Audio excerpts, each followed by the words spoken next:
morning. I'm Bruce Priest live in the Channel 3 Early Warning Forecast Center. This is not a weather alert. It's actually a cut-in that has to do with an earthquake. It's not an earthquake that actually occurred in Connecticut, although many of you are reporting some shaking that you felt here in Connecticut. The actual earthquake hit in Maine, about 25 miles to the southwest of Portland, Maine, about a 4.5 or 4.6 magnitude earthquake, which is not the strongest earthquake, but certainly strong enough so that it will travel far enough and be felt here in the state of Connecticut. This earthquake occurred around 7:12 this evening, and many calls coming in from around Connecticut. We're getting a lot of reports on Facebook, a lot of emails and calls coming in saying people reporting 10 to 15 seconds worth of shaking.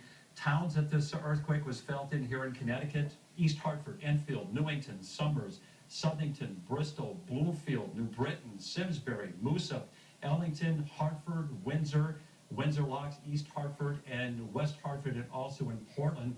People in these towns have reported about 10 to 15 seconds worth of shaking.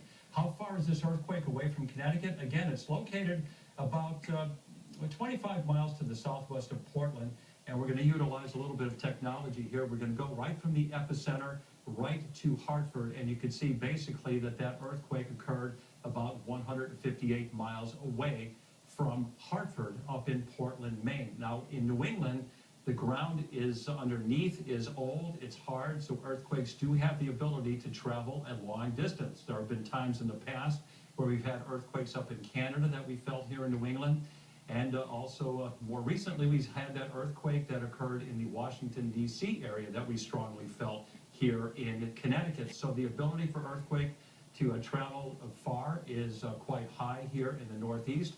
Again, a magnitude 4.5 earthquake about 25 miles to the southwest of Portland, Maine, felt in a number of towns right here in Connecticut. So yes, if you did feel some shaking this evening in your town, at your house, that was indeed an earthquake that was located about 155 miles away up to the southwest of Portland, Maine. Of course, we'll have more details for you as the reports come in, and we'll have a full report coming up on Eyewitness News at 11. We now return you to your regularly scheduled programming.